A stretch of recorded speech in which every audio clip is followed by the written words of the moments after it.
and welcome to my garden and the dinosaurs who live there. We're now on Monday the 26th of December, so the day after Christmas Day, and I'm a bit late, but I'd love to wish you all a very, very happy Christmas.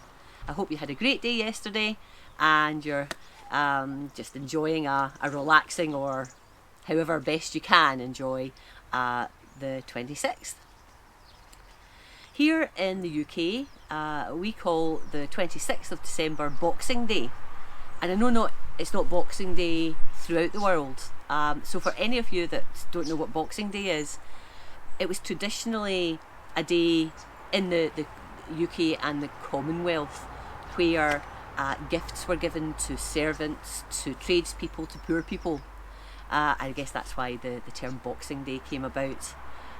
That doesn't happen now, it's just another day for us, although it is a bank holiday for us. In fact, now in the UK in particular, Boxing Day tends to be a day when there's important sporting fixtures or the sales start in shops.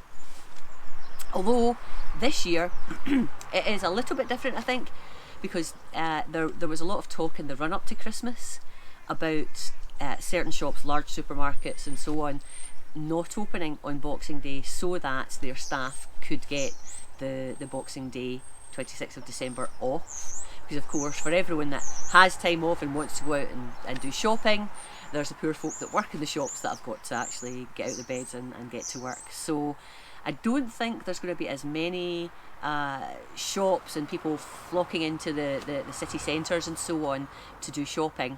There's probably going to be a lot more online shopping, truth be known, online sales and so on. So that's a little bit about, excuse me, December the 26th, certainly in the UK. So here in central Scotland, it is quite a nice day actually today. It's quite mild, a little bit overcast, there was rain overnight, but it's quite pleasant. That compared to last weekend when we were still recovering from quite a heavy fall of snow. So I'm out in the garden and I want to do some work with the wood that I have kicking about, not all of it, but I want to show you another new toy of mine. I think my last video, or maybe the video before, was about a new piece of equipment that I found quite revolutionary working about in the garden, and particularly relating to chicken coops and so on. So I'd like to introduce you to another little bit of kit that I purchased quite recently, and I'm finding it's a bit of a coup where it comes to chopping wood. Okay, so this is the device I'm talking about.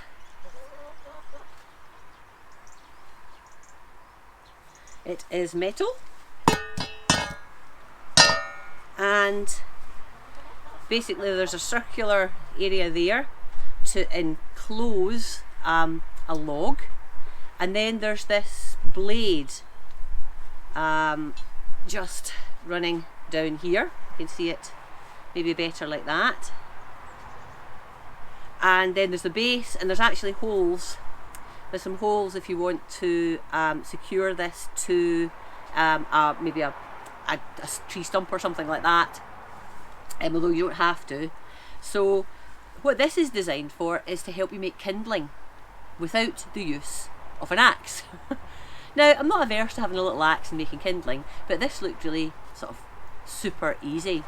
And it can also be used not just for making kindling, but if you've got a slightly larger piece of wood, you can put it in here and split it to maybe make it into the right size for getting in your log burner. And that's what this is all about, because since we moved house, we've got a little log burner that we use to help supplement the use of gas in the house. Obviously, gas prices and electricity prices are through the roof, so anything we can do to help heat the house without having to spend money or spend too much money is a good thing in my eyes. And the little log burner is fantastic. It's really pleasurable to deal with, to actually set it up and burn, and it also keeps the living room and the little alcove of the living room nice and toasty, so that we can have heating down in the evening rather than up, because we've got the fire on.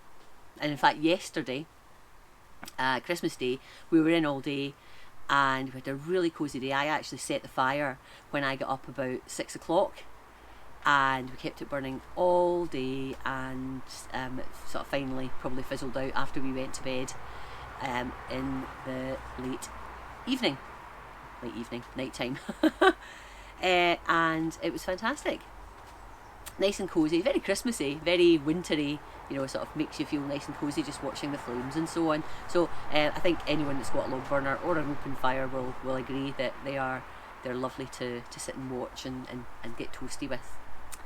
So yeah, I have got an inordinate amount of wood around the garden, most of which is fresh wood, so I can't use it in the log burner at the moment. But there are the previous owners did have a log store that had wood in it. Unfortunately, the log store has been leaking, so half of that wood has got damp again.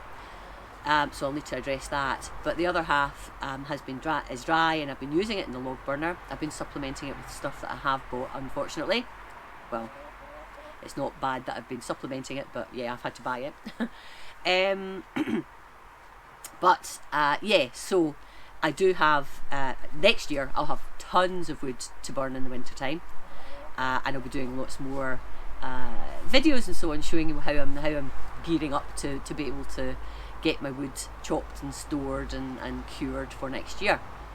But for now, yeah, let's get back to this guy. So this is if you looked up log splitter on, for example, Amazon, you would find something like this. You would also find a variety of other things, you know, sort of hydraulic log splitters.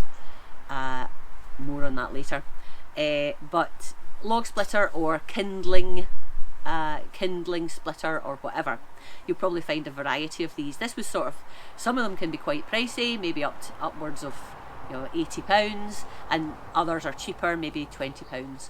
This is sort of middle of the range one. They all look the same, to be fair, but it's probably just the size and maybe the robustness of them that might vary a little bit. But this seems to be great. Yeah, so it is for making kindling. And kindling is just tiny little bits of wood, and I'm probably preaching to the converted here. Kindling is tiny little bits of wood that you use to start your fire. Use small pieces of wood till the fire takes, and then you can start putting on your logs and so on. And let me show you how this works.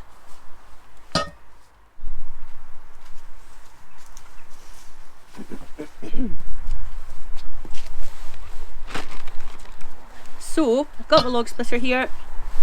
Over here I've got some pieces of wood, dried pieces of wood, and the other thing you need is a very heavy hammer. So I got my, I don't know what you call these, lump hammers or something. And the idea is, watch out chickens, you pop it here. Oh, we're going to be interrupted by, away you go, because you wouldn't like this noise, Penny. Chicken passing by. Yeah, so you pop that there, watch your hands, couple of hits, and it just gets it impaled on that blade, and then bam. So that's half the size of that wood, and I can either take little bits off or half and half again. And we're starting to get nice little bits of kindling, and it's as easy as that. No axes to hit yourself with, although I dare say if you hit yourself with that, it would be rather painful. So you just need to be careful as you get started. But there you go. So dead easy. Quite therapeutic, it has to be said. Wee bit noisy, but very therapeutic, and helps you to get your kindling. Bing. I'm not hitting it very hard because I don't want to make too much noise, but you can give it just a couple of blows and generally you're there.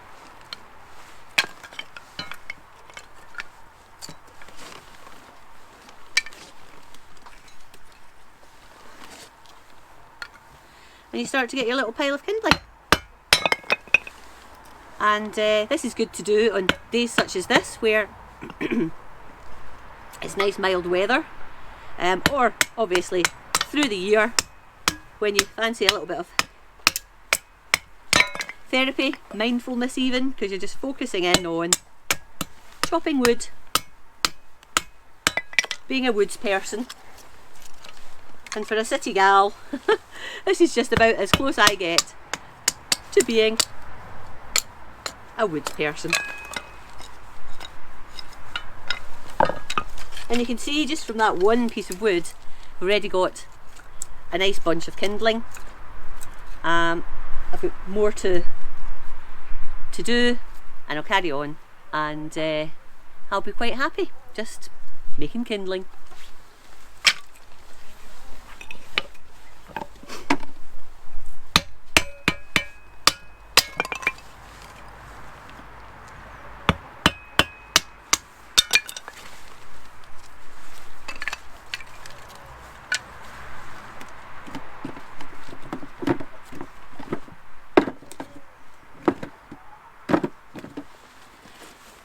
The other thing is, now this isn't tremendously big, but if you've got a piece of wood that you want to just break into a couple of bits to make it easier to put into your fire, into your burner, you can use this as well. In fact, I've actually maybe that circumference, maybe even double that circumference. Yeah, I actually have double this circumference I've actually used to split it in half. I don't have any of that at the moment. I'll have a look and see if I can find some. But this one, let's just say for talking's sake, I mean this would fit in the log burner, but if I wanted to split this in two, then just need to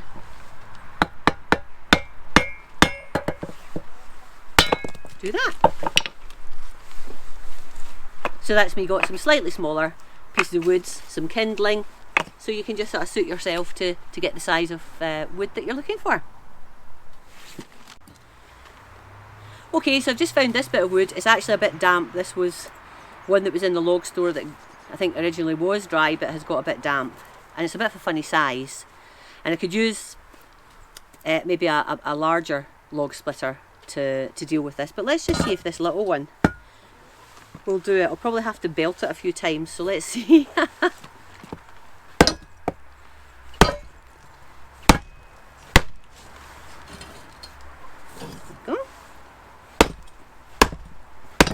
Actually, that has just split it.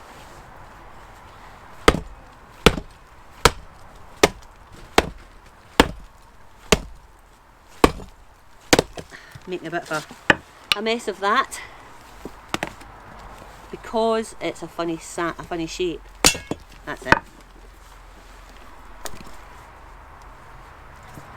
So yeah, it did that. I wonder if I could do it that way. Let's see. Probably not the perfect tool for this shape of log, but just to show you its versatility. There we go.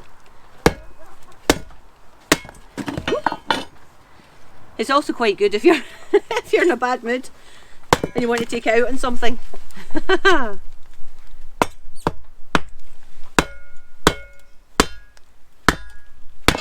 we go. So yeah, slightly larger bits of wood. It is possible to use this guy, but the perfect thing, the thing it's really perfect for, is for creating that kindling. So I hope you've found that interesting and enjoyed seeing how I make kindling just using a heavy hammer and this little device here. I'd love to know how you do your kindling, and do you use an axe, or do you use something like this, or do you use something else? Let me know in the comments below. I'd love to hear from you. I think I'll call a halt now though, so if you've enjoyed this video, please give me a thumbs up, and if you haven't already subscribed, I'd love if you would consider subscribing to the channel. Completely free, it helps you keep pace with the videos that I post, and it helps me to grow the channel. So yeah, click that subscribe button if you haven't already done so. For now though, I'll say bye bye, and I'll talk to you again very soon. Bye!